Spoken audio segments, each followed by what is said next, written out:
based on the character of the same name by comic book artist and writer Dave Stevens.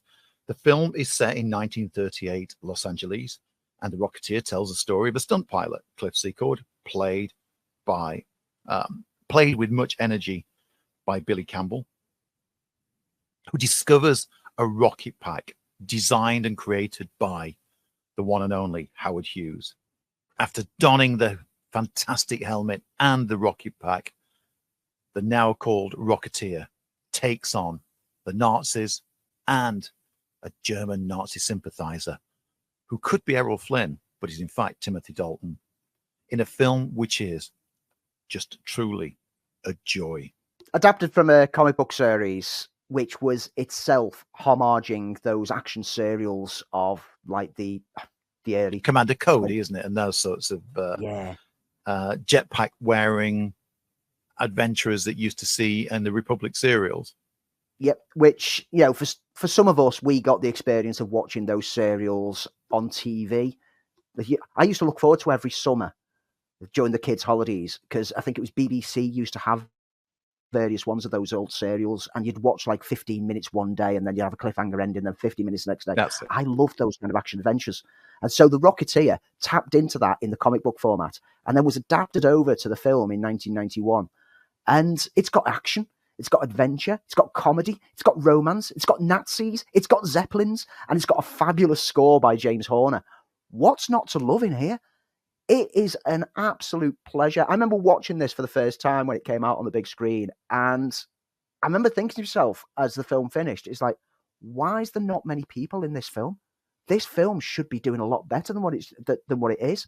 This should be a packed performance, because I went to an evening performance and it wasn't doing much. Yeah. And I just felt that people were missing out, because, like I say, it was a reminder of those old serials. It was a reminder of that fun adventure, escapism. And it captures the magic of them perfectly. You've mentioned the cast. Billy Campbell is charming in the lead role as Clifford Secord. I mean, he was mostly known for TV work, and he never grew really into the movie. This was this chance to really make an impact. And he looked exactly like the Dave Stevens drawing of Cliff. It was that was deliberate.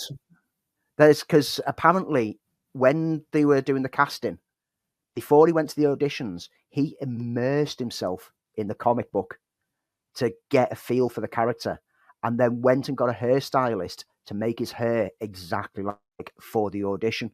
And so when he went in, he had the swagger, he had the charm, he had the cockiness of the character that he'd read and begun to love himself, and walked into the part. This was his opportunity, but audiences, for some reason, weren't enamored, weren't drawn into it, and I don't know why. You've also got Jennifer Connelly, who plays his girlfriend Jenny, who again in the Dave Stevens comic book was drawn to look like Betty Page, the famous glamour pinup star, and they changed the name for the movie because the character was called Betty, and made an aspiring artist. I think she's a model and an artist model in the comic book, if I remember correctly. And if you've not had chance, read the comics. They are fantastic, beautifully illustrated by the late Dave Stevens. Every page is just a joy, and it captures the energy of that kind of 1930s pulp fiction, stuff like The Shadow, Doc Savage. Interestingly enough, it's Doc Savage in the comic that designs the jetpack rather than Howard Hughes. And I always thought that was a brilliant turn in the film of making it Howard Hughes. Yeah, taking the real life aviation nut himself and, having him being involved in the creation of this experimental device that could change the course of the war. Around the leads, Alan Arkin, Terry O'Quinn playing Howard Hughes, Paul Sorvino, William Sanderson, Clint Howard, Ed Lautner. There's a great name all packing out, and everyone really captures the energy and the spirit of the period in which it's set. Terry O'Quinn in particular as Hughes is absolutely magnificently on fire. It's interesting, because Terry O'Quinn wasn't someone who I really recognised when this came out. But when I watched Lost, in the early part of the 2000s. And he was a major player within that series. Going back and watching The Rocketeer, I was like, that's it. And it was like that moment from Once Upon a Time in Hollywood where Leonardo DiCaprio like points at the screen going, you suddenly go, I recognize all these people now. And you realize what a packed cast it actually is. And everyone clearly having fun, but no one appears to be having as much fun as Timothy Dalton, who is dashingly villainous. Yeah, he's playing charming. A famous actor, and who's so charming. He's, he doesn't seem like a smug actor. He seems like everyone loves him because he's just so delightful. And he's also a Nazi spy, which is just a great play. Timothy Dalton is having so much fun with his little pencil tash, looking very, like you said, Errol Flynn, and getting to do a whole Errol Flynn moment when there's on the set of one of the latest action-adventure films that they're making within this film, and he's doing all the swashbuckling Robin Hood-esque kind of, he's a masked Avenger kind of approach. And it's just glorious because the film within the film on that aspect is fun to watch. And I want to see that film with Neville Sinclair as well as watch The Rocketeer. This is a film that captures the spirit and energy of the peak of Hollywood's action adventure. Classic Hollywood time. Yeah. And sets the whole thing within that beautifully to make just for an enjoyable, pleasurable run of a film from start to finish. The production design on it as well owes a lot of thanks to Dave Stevens himself, the comic book writer and artist who created it, because he dumped his whole library of reference that he'd done. Because he didn't just write out the comics and just go for it. He planned everything. He worked out backgrounds. He had blueprints and design specs for everything, from the rocket pack to the hangar, to the locations, the cafe, the vehicles, the costumes. Everything was sketched, designed, planned to perfection for the comic series. And he just turned around to the production team and went, boom, there's your research material. And that's why it looks, anyone who's read the comic, you watch The Rocketeer as a film, and it looks like the most perfect comic accurate adaptation of anything that's ever been made. So Dave Stevens created The Rocketeer way back in 1982 for independent comics, and it found its audience almost straight away, becoming a cult classic. And he always had an idea that it would make a fantastic film adaptation. Steve Miner purchased the film rights, but he strayed away too much from Stevens' original idea, and the rights reverted back to Stevens. In 1985, Stevens gave duo writers Danny Bilson and Paul DiMeo a free option on the Rocketeer's rights. Now, they'd already worked in low-budget filmmaking, but all their concepts were very, very comic book. They went on to write the Flash TV series, the original Flash TV series, and they also did The Human Target, the original pilot for that. And they were steeped in comic books. And Stevens liked their take on it, thought it captured the essence of his comic book perfectly. They saw it as a low-budget film, actually shot in black and white, and funded by independent investors. And their plan was to make a film as a complete homage to the Republic classic serials of the time, like Commander Cody, the Rocket Man series, with a cast largely associated with character actors. However, the same year, the trio approached William Deere, who'd come straight off Bigfoot and the Hendersons, to direct and co-write The Rocketeer, and it developed further from being the low budget idea into climatic battles against a Nazi Zeppelin. And then Disney got involved, and once every other major studio had turned down the idea, as studios weren't interested in looking at expensive comic book films, Disney fell in. And it didn't quite go according to plan with Disney either, originally. They wanted to make changes to the style, wanted to get rid of the Rocketeer's helmet design, classic helmet design, and give them much more sort of a NASA type look. They brought in Joe Johnston, who had worked initially with Spielberg, and brings that Steven Spielberg quality to the Rocketeer, and to some extent, the Rocketeer is the calling card for Captain America. But he also had a big hit with Honey, I Shrunk the Kids. Johnston, coming from like an effects artist background, with all of his films, one thing that always stands out is how polished the effects work were and how well they stand up even 3 decades later. Because rewatching this week, I expected to rewatch it because it's been a good decade and a half since I last watched it, and I expected it to be like another one of those where you go, oh, I can see kind of like the ropiness of the effects, but it all works, and it works particularly with this because it looks like a film of the era in which it's set, as well as, you know, as well as being possibly groundbreaking effects of the era in which it was made. Johnston's visual style and visual flair is perfect for this kind of action adventure, and while critics weren't blown away by it when it came out, it did score okay with some critics, but a lot of them said that it felt like a film of yesteryear that isn't quite right for today. And you can kind of get that. Yeah. And I do wonder whether the reason why this didn't hit with an audience is because if this had got released in the 80s, during the high peak of Indiana Jones, I think this would have absolutely snapped attention.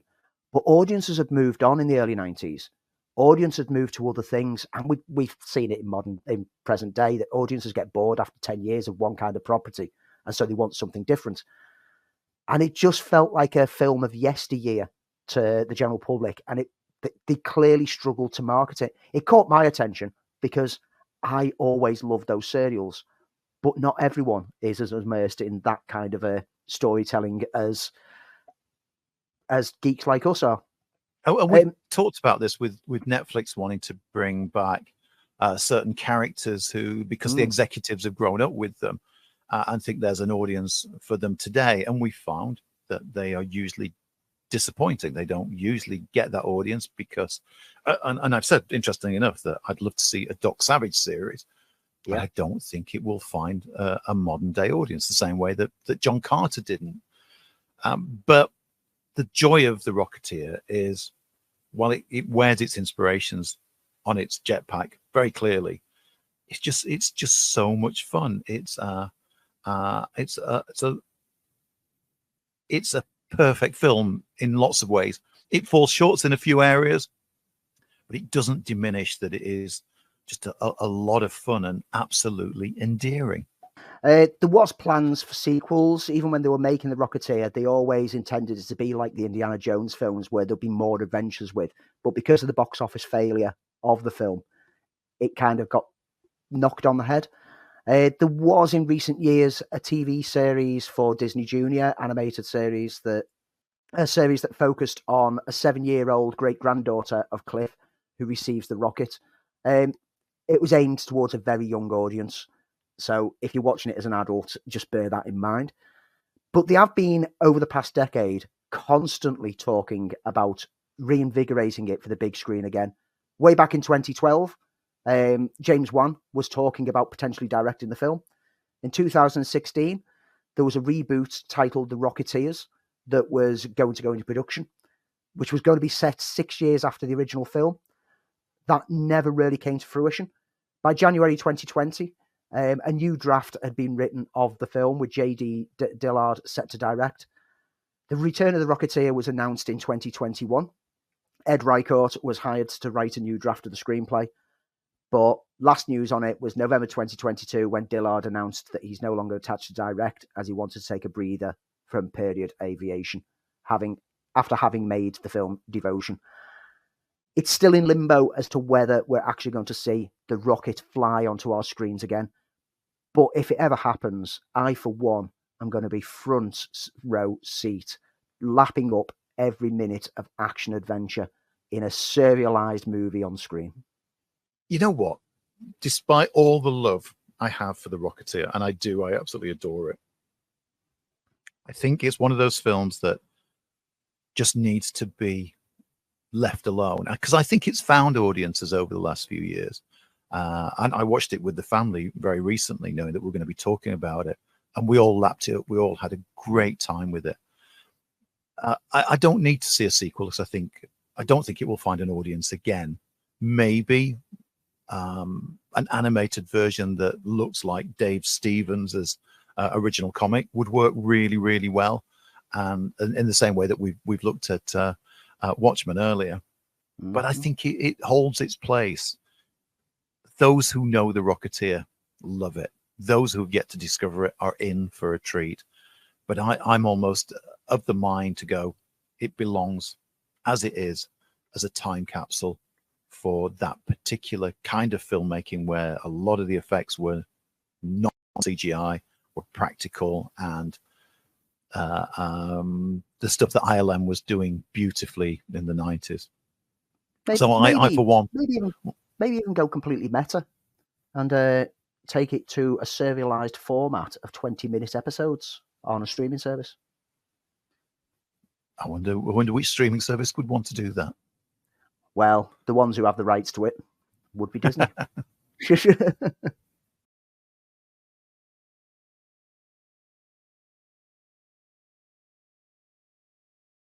This is one of those films which is a kind of filmmaking that is long gone, especially when you look at British film. You forget that we had an industry in the UK that turned out classic movies up until basically the 70s and the 80s. This was a film that looked back at the British exploits in World War II and looked back with a sense of nostalgia.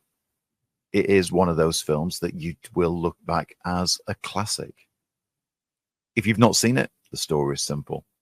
John Mills plays Captain Anson, and what's left of his unit plan to cross the African desert to reach the British lines during World War II. They're joined by a South African officer who arouses the captain suspicious, and they have one vision, which makes sense of what the title is. What is Ice Cold in Alex? You'd not seen this before I mentioned that we should talk about it, had you, Andy? No. My only awareness of this... I know where you're going to go with this. Was it a certain advert? It was a certain advert. Because, I mean, after watching this, I thought, well, that was the longest advert for beer that I've ever seen.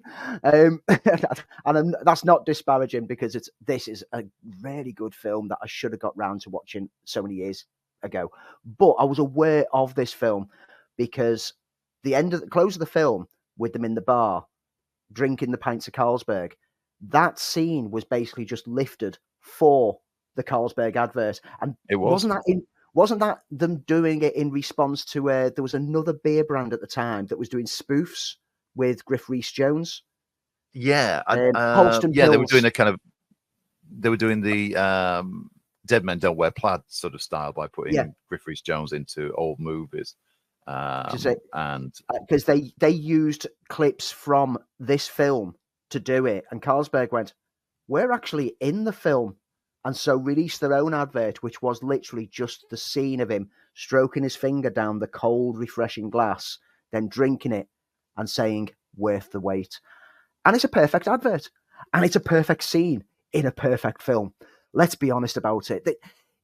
I approached this expecting a war film. And this is why the question of the week this week was themed as it was. Because whilst it's set during the war, and the war is like an important element of it, the most important aspect is it's the connection of humanity within there. It's about people surviving extreme conditions to get from one place to another, and how human nature operates to even make enemies into comrades in arms when it comes to basic survival.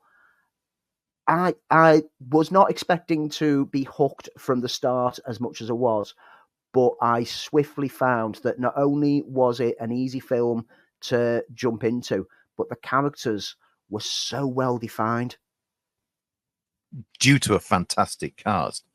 John Mills as Captain Anson, Anthony Quayle as the South African Captain Van der Poel, Harry Andrews, again, a brilliant actor of a certain generation. Sylvia Sims as Diane Murdoch. Alan Cuthbertson as the Brigadier Staff Officer. It is one of those who's who of classic British actors.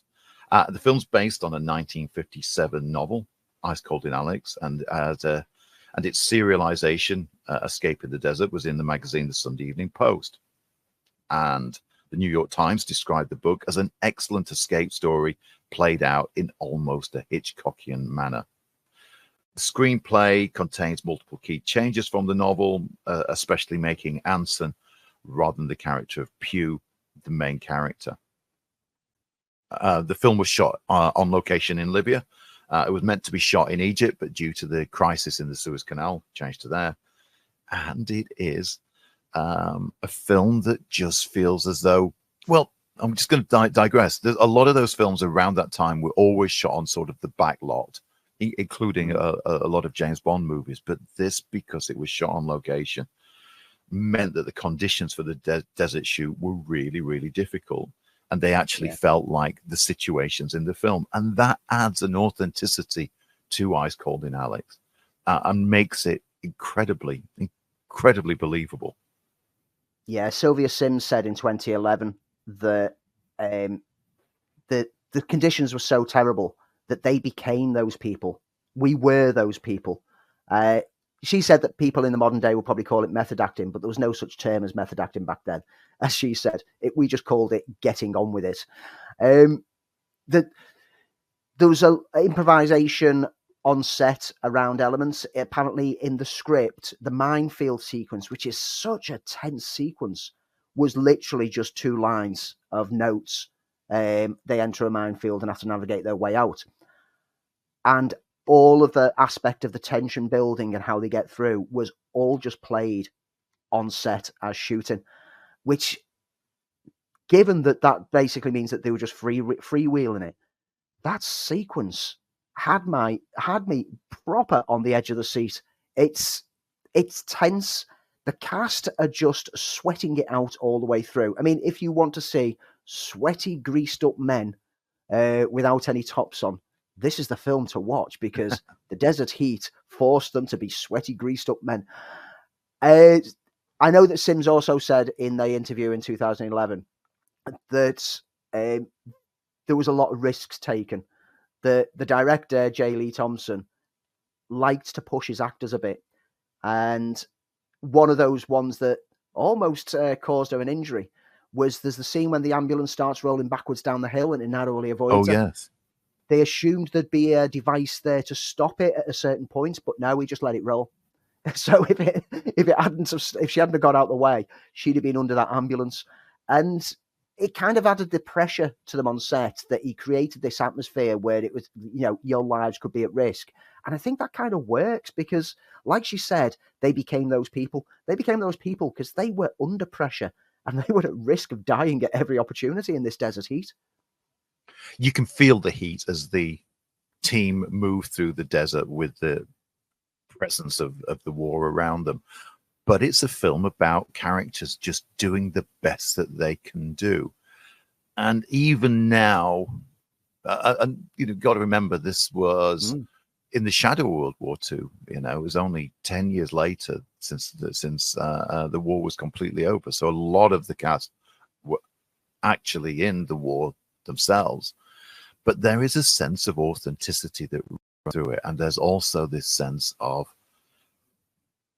these characters are British people just facing the odds and being the best people that they can be.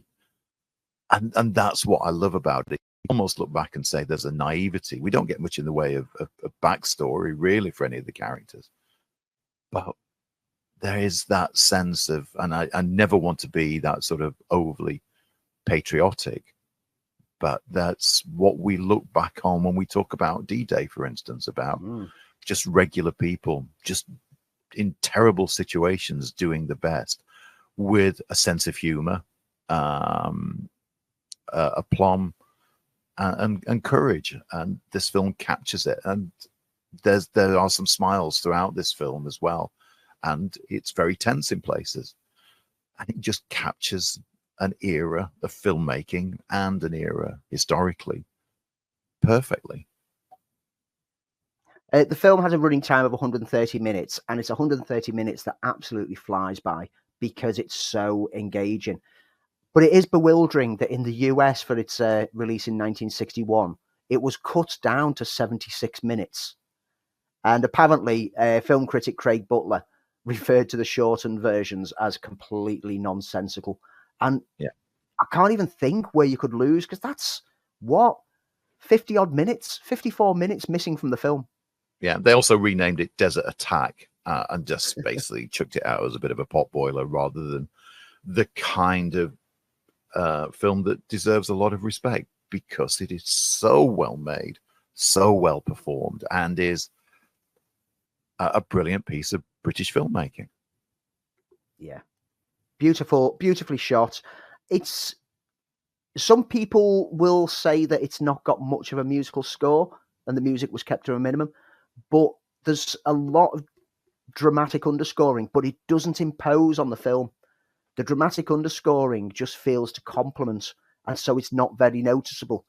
And I think that's kind of like the perfect use of a soundtrack. It doesn't. It's not all pompous and like, the most British war films with their dun dun dun dun, dun rousing orchestras. This doesn't, because this isn't that kind of film. This is a film about survivors surviving, and looking forward to having one ice cold lager in Alex. I think you've summed it up perfectly, Andy. This is not a pompous war film. This is a very almost working class film, isn't it? Yeah. If you've not seen Ice Cold in Alex and you think, do I really want to see a film in black and white about World War II? Think again, because this will offer you so much more, and you'll be pleasantly surprised. It's a film that shoots by. It doesn't feel as though it drags at any point, and it's got a lot of humor. It's got fantastic performances, and it's an incredibly likable film. I must have seen it tons and tons of time. It was a favorite of my grandmother's, who was a World War II film nut and introduced me to it. And it's a film of triumph over adversity, both in terms of the adversity nature of itself and as adversity of the human nature. And it's about commonality of humanity working together right through to a beautiful last scene.